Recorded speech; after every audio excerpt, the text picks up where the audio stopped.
नमस्कार प्यारे दोस्तों। आज एक बहुत ही प्यारा प्रश्न किया है हमारे एक साधक मित्र ने। वो कह रहे हैं कि क्या भैया भगवान को सिर्फ संस्कृत भाषा आती है? क्योंकि जितने भी मंत्र होते हैं और जितनी भी हमारी साधनाएं हैं वो सभी संस्कृत भाषा में क्यों हैं? और देशों में लोग रहते हैं तो वो भगवान को किस तरीके से पाएंगे जिनके यहाँ तो संस्कृत भाषा ही नहीं है और हमारे यहाँ पर केवल संस्कृत भाषा है। दोस्तों, ये प्रश्न एक ऐसा प्रश्न है जो बहुत सालों से चलता आ रहा है और जितने भी लोगों ने अगर कोई अध्यात्म के मार्ग पर किसी को भी साधनाएं करवाई हैं, उनके साधकों ने ये प्रश्न अवश्य किया है। और ये बहुत ही जबरदस्त और प्यारा प्रश्न है कि ईश्वर की भाषा कौन सी हो सकती है।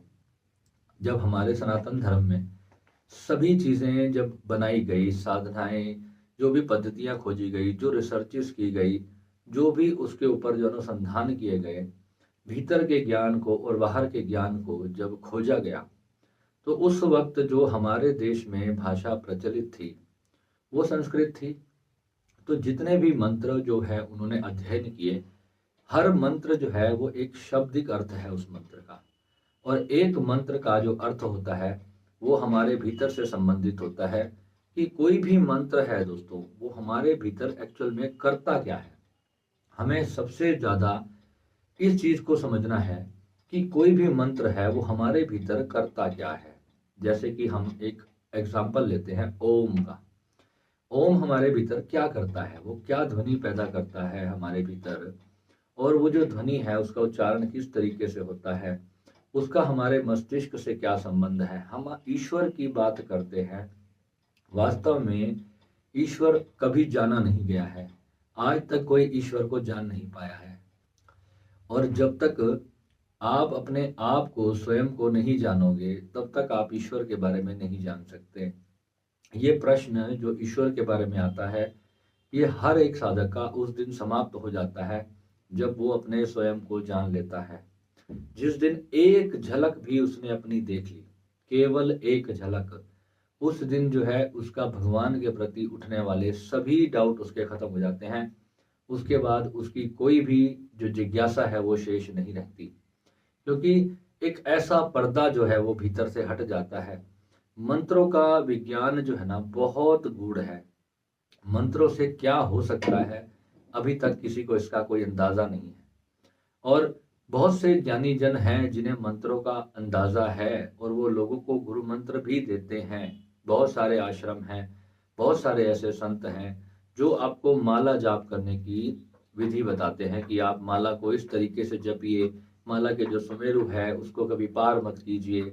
ना जाने कितने प्रकार के आपको ज्ञान चिपकाए जाते हैं।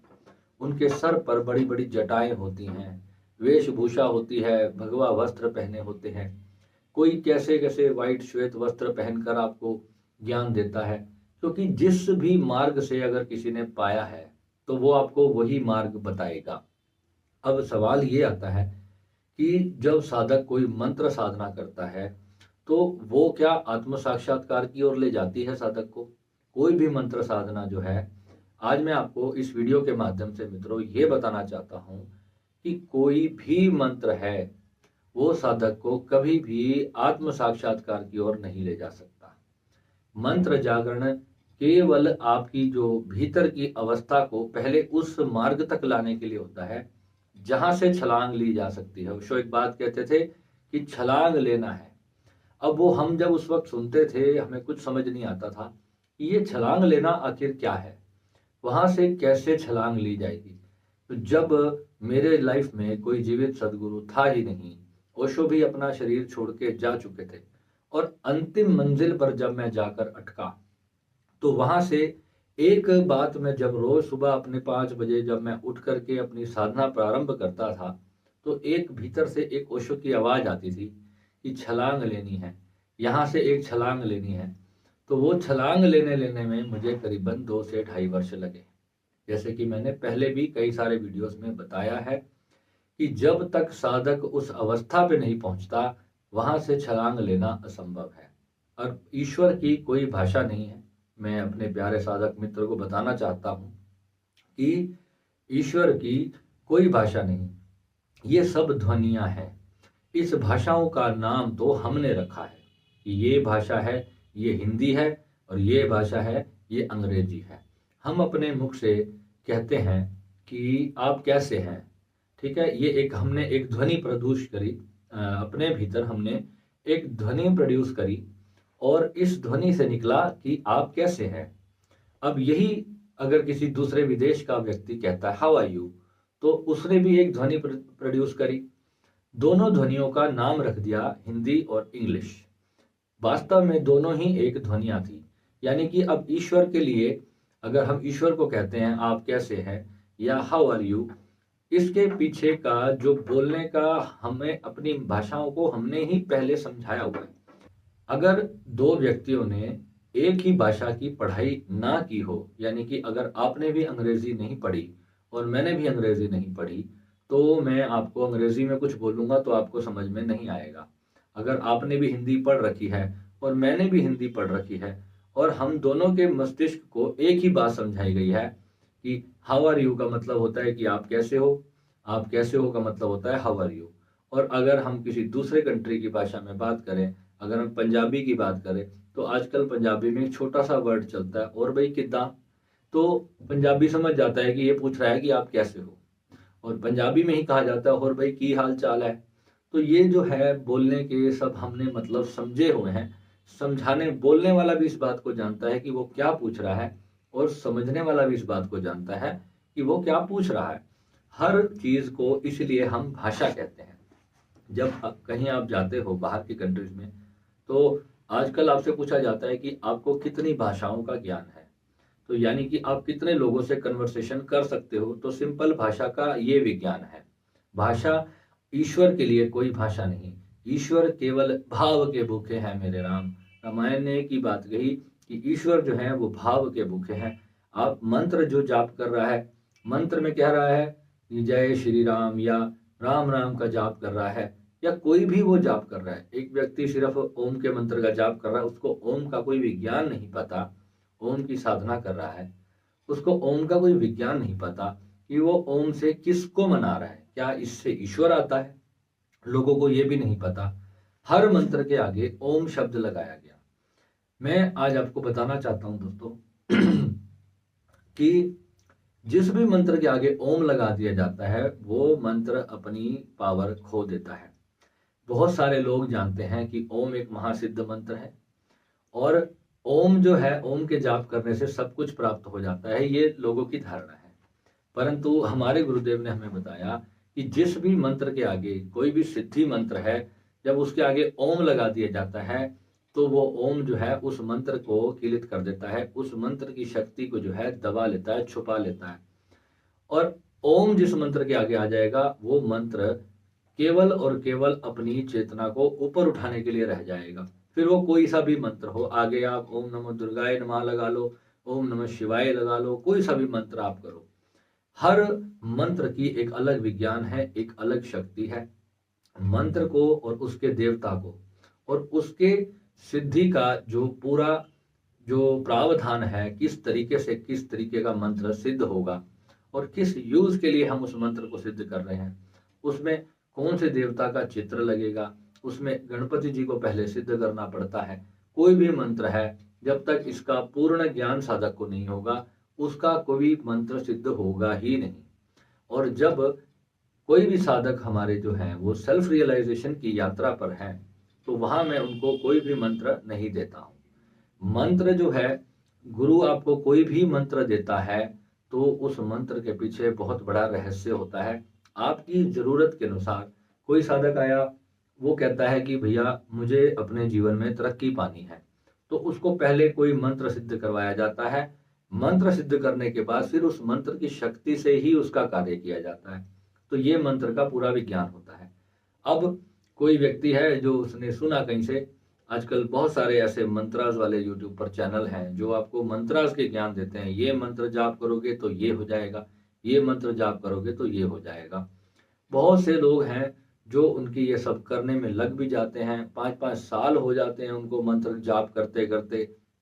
ये लोग तुच्छ थोड़ा सा पैसा कमाने के लिए दोस्तों एक वीडियो ठोक देते हैं यूट्यूब पर, और सामने वाला जो व्यक्ति होता है, जो उनका ऑडियंस होते हैं, वो बेचारे जब उसको देखते हैं, आप सिर्फ उनके लिए एक व्यू काउंट हो, मात्र एक व्यू काउंट। मुझे बड़ा दुख होता है जब इतने सारे तरीके हैं पैसा कमाने के, तो केवल अध्यात्म को भी लोगों ने नहीं बख्शा। यानी कि जिन लोगों को नॉलेज नहीं है उस चीज की, वो अपना फेस नहीं देते यूट्यूब पर आकर, सामने बैठते नहीं, पीछे से छुप करके स्टेटमेंट्स देते हैं। बड़े बड़े चैनल्स होते हैं, बड़े बड़े एडवांस उन्होंने टीम्स हायर करके रखी होती हैं। क्या वो बड़ी बड़ी जो है एनिमेशन लगा करके कुंडलिनी और ये इस तरह के जो है वीडियोस बनाते हैं। बहुत बहुत तरह के आपको प्रलोभन दिए जाते हैं कि किस तरीके से आप उनके ट्रैप में फंसें और आप उनकी साधनाओं को चुन लें। उन्होंने तो आपको सिर्फ तब तक देखा जब आपने एक वीडियो का व्यू दे दिया, उनको एक लाइक दे दिया, एक शेयर दे दिया, दैट्स ऑल। उसके बाद उनका और आपका रिश्ता खत्म। अब वो आपके लिए नया जाल बिछाएंगे। अब नया वीडियो क्या डाला जाए, ये बंदा फिर मेरे पास कैसे आएगा, क्योंकि जब तक आपको पूरा उस चीज का ज्ञान नहीं होगा। दोस्तों, यूट्यूब जो है आज की डेट में आध्यात्मिकता से जुड़ने का एक बहुत अच्छा माध्यम है। आप लोग इस पर सर्च कर सकते हो। अच्छे अच्छे लोग, हजारों लोग यूट्यूब पर आ चुके हैं आप लोगों के लिए, जो आपकी मदद कर रहे हैं साधना के मार्ग में। ठीक है, परंतु दोस्तों यही एक बड़ा प्रोफेशन भी बन चुका है। आपको यहाँ पर जागरूक होकर पूरी चालाकी के साथ हर एक पॉइंट को समझना पड़ेगा कि कोई व्यक्ति आपसे प्रोफेशनल बात कर रहा है या आपको उसको सच में उस चीज की नॉलेज भी है, उसका बेसिक ज्ञान आपको पूरा समझना पड़ेगा।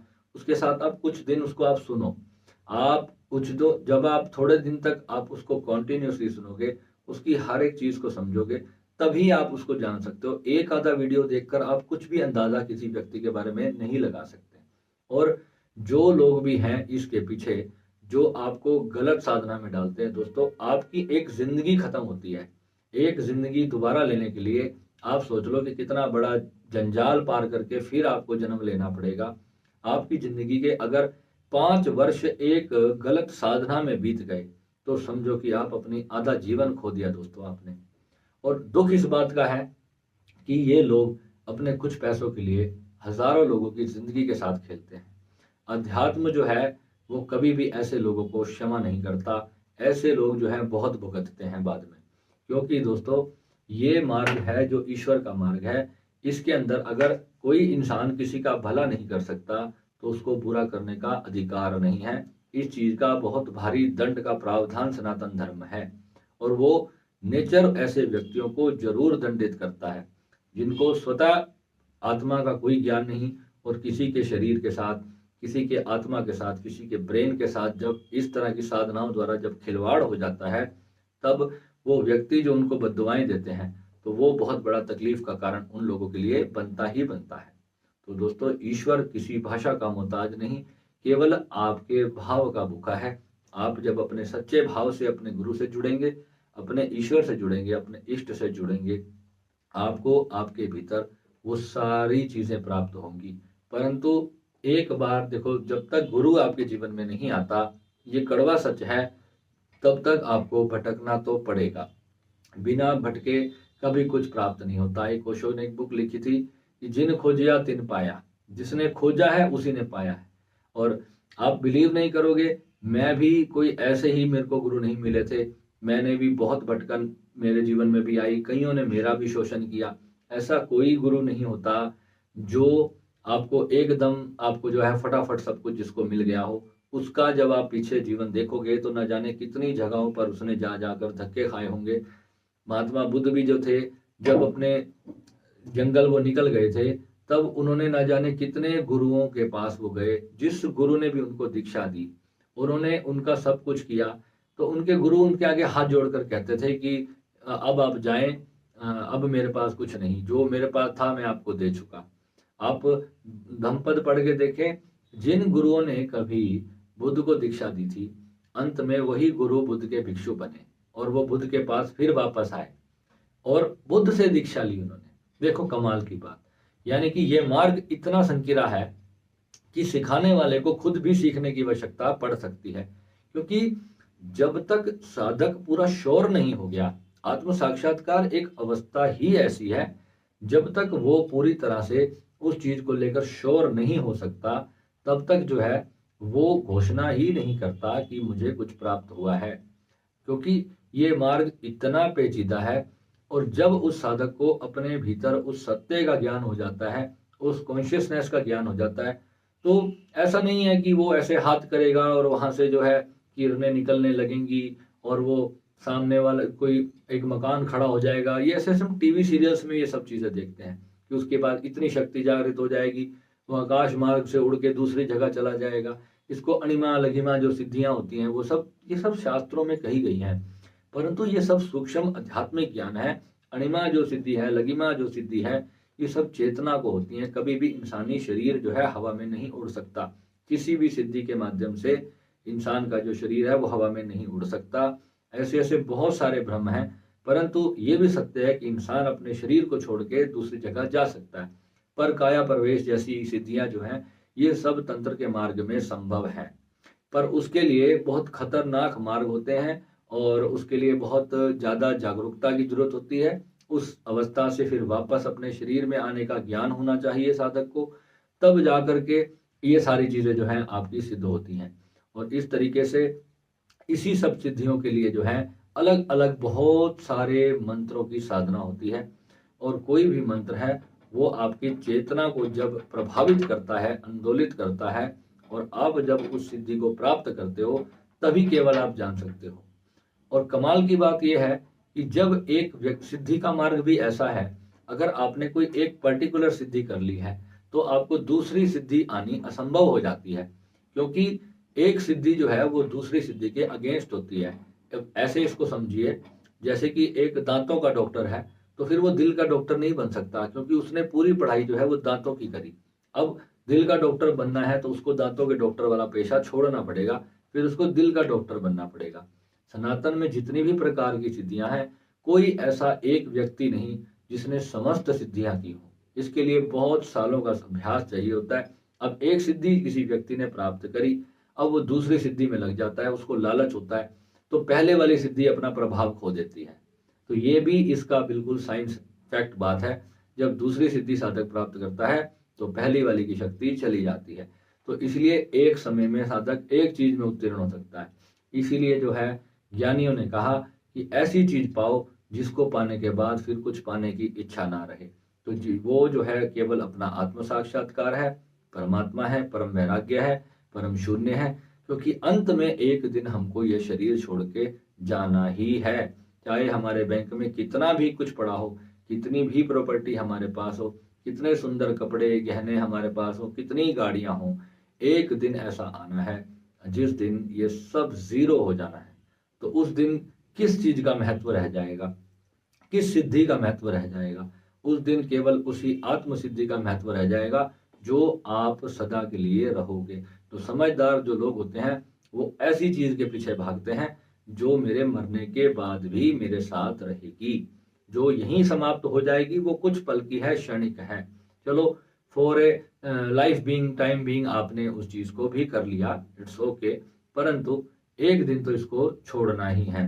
क्योंकि मैं भी जब अध्यात्म के रास्ते पे आया था तो ऐसे ही किसी लालच में ही आया था। मुझे एक हमारे माता जी मिले थे जो कि पास्ट लाइफ की घटनाएं बता देते थे। मेरी उन्होंने पास्ट लाइफ की बहुत सारी घटनाएं मुझे बता दी। तो मेरे मन में उसी दिन जिज्ञासा जागृत हो गई कि ऐसी क्या चीज इनके पास है जिससे कि इन्होंने मेरे पास्ट लाइफ की चीजें बता दी। तो वो फिर बाद में जाके मुझे पता चला एक छोटी सी एक आत्मा की सिद्धि की जाती है। बाद में मुझे पता चला, मैं उसको साक्षात वैष्णो देवी की सिद्धि समझता था, जबकि ऐसा नहीं था। क्योंकि ये लोग आपको कभी उस रहस्य को बताते नहीं, क्योंकि इन लोगों ने आपको वो चीजें बताकर आपसे पैसा ऐंठना है। और कोई भी व्यक्ति आपका पास्ट बता सकता है, परंतु वो आपको बदल नहीं सकता, आपके फ्यूचर को बदल नहीं सकता। जो फ्यूचर को बदलने की साधना है वो है परम साधना। तो वो जो आपका फ्यूचर आपके भाग्य में लिखा हुआ आ रहा है, कुछ नकारात्मक आपके भाग्य में आने वाला है, उसको पहले ही जान लेना। जान करके उसको बदल पाने की जो सक्षमता है वही असली साधना मैं कहता हूँ। ऐसी कोई भी साधना जो किसी का भविष्य देख सकती है, ठीक है मैंने आपका भविष्य देख लिया, आपको बता दिया 3 दिन बाद आपके साथ ये हो जाएगा, क्या मैं उसको बदल पाया? मैंने सिर्फ उस भविष्य को देखने की साधना की, और मैं देख भी रहा हूँ कि आपके साथ ये होने वाला है। और फिर जब मैं उसको बदल ही नहीं सकता, तो फिर आपको बता देने का भी मुझे क्या लाभ, और आपको भी उसका क्या लाभ। बस केवल 2 पल की वाहवाही मेरी हो सकती है कि हाँ यार, मैंने तो फ्यूचर बता दिया। बस इतना ही हो सकता है, इससे ज़्यादा कुछ नहीं। या मैंने आपका पास्ट बता दिया कि आपके साथ परसों को ऐसे हुआ था, 1 साल पहले आपके साथ ऐसा हुआ था, आपके घर में इन किसी की डेथ हो गई थी, फलाने कारण से हुई थी, और उस व्यक्ति का नाम ये है। कुछ लोग ऐसे हैं, आपकी जेब में कितने पैसे रखे हैं वो तक भी बता देते हैं, परंतु वो सिर्फ एक आत्मा होती है, किसी की आत्मा को सिद्ध कर लेते हैं। कर्ण पिशाचनी भी एक सिद्धि होती है इसकी, वो भी जो है यही कार्य करती है। परंतु वो जो सिद्धि को कई लोग जो है तांत्रिक उसको देवी बताते हैं, वो देवी नहीं है। वास्तव में वो एक प्रेत टाइप की सिद्धि है, और बहुत ही खतरनाक सिद्धि है। और उसमें मैंने पहले भी एक वीडियो में बताया कि एक व्यक्ति ने उसको, हमारे नॉलेज में ही था, उसने करने की कोशिश की थी, बहुत उसकी भयंकर हालत होगी और पागल हो गया, अंत में उसको छोड़ना ही पड़ा। ठीक है, ऐसे लोगों का जो बाद में हाल करती हैं ये साधनाएं, वो अभी आप अंदाजा नहीं लगा सकते। एक समय होता है, इस साधना को करने वाले मैंने अपने जीवन में 3 से 4 लोग देखे जिन्होंने इस साधना में सफलता प्राप्त की थी। और मेरे देखा देखी में ही मैंने इस चीज को नोटिस किया कि उन चारों को ब्रेन हैमरेज हुआ, उन चारों को ब्रेन हैमरेज हुआ। जो कि मैं सभी को कहता हूं कि तंत्र की साधना में जब ये कुंडलिनी जागृत होती है तो ब्रेन को सबसे ज्यादा खतरा होता है। मैंने उन 4 जो लोग थे, वो 2 उसमें से माता जी थे, एक हमारे मित्र बंधु हैं, एक और मेरे मित्र थे, बाहर के शहर में थे वो कहीं, उनको भी, इन चारों को मैंने देखा कि ब्रेन हैमरेज हुआ, क्योंकि इन चारों ने वो सिद्धि प्राप्त की थी। एक दिन ऐसा आता है जब ये साधना जो है, आप उसके तेज को, उसकी शक्तियों को बर्दाश्त नहीं कर सकते। मनुष्य का जो शरीर है वो एक लिमिटेशन है, उसकी एक बाउंडेशन है कि वो कितनी ऊर्जा अपने भीतर बर्दाश्त कर सकता है। जैसे रात को व्यक्ति सोता है तो परमात्मा उसको उतना ही चार्ज करता है जितना उसको चाहिए। अब एक साधक है, वो ऊर्जा प्राप्त कर रहा है, उसको भीतर से महसूस होने लगती है ऊर्जा।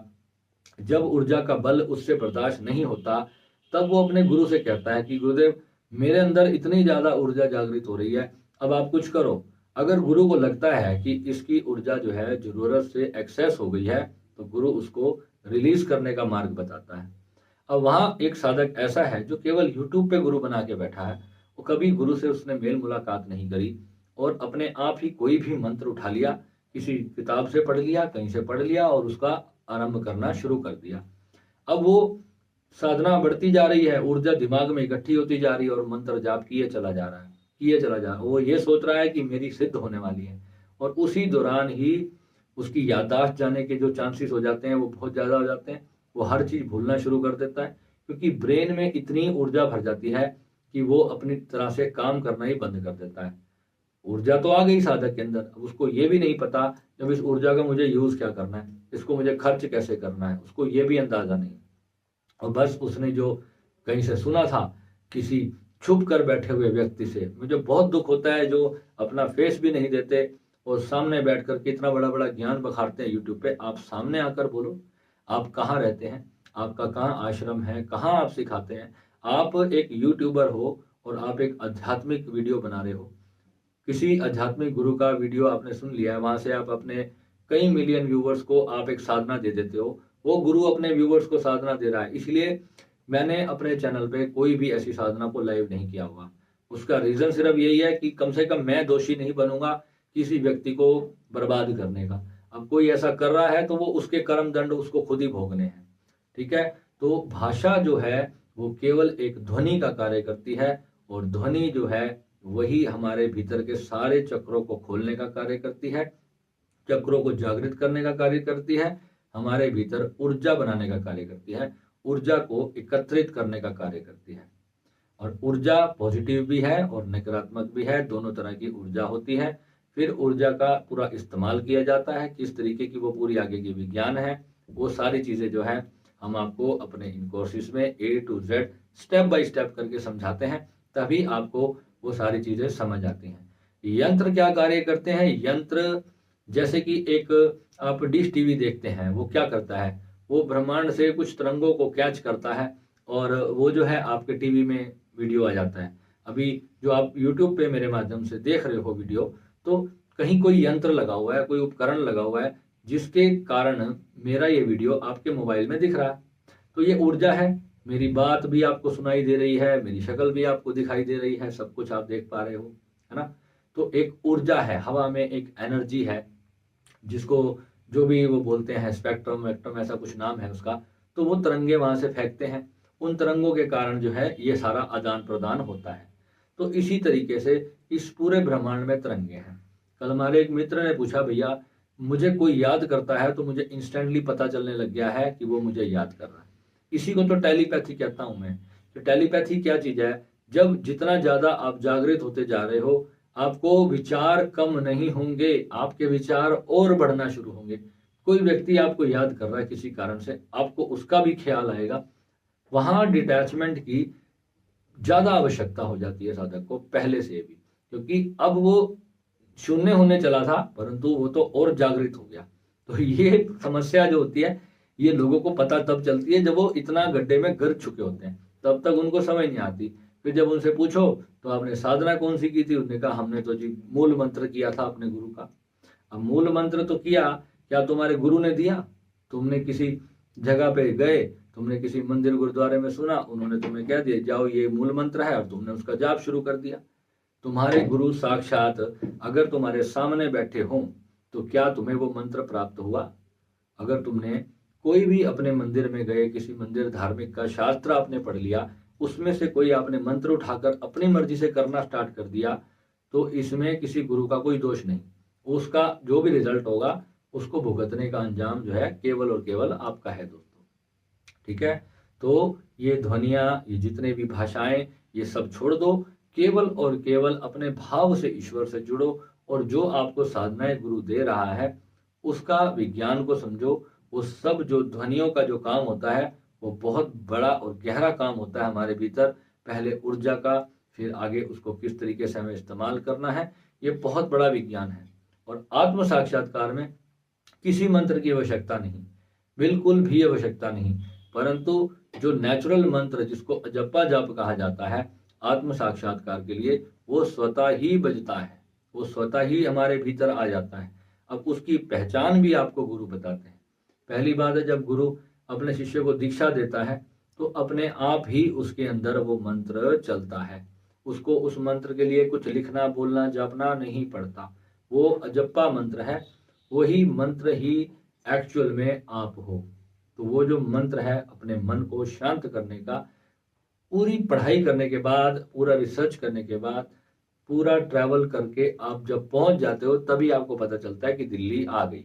उससे पहले तो सिर्फ चलते रहना पड़ेगा।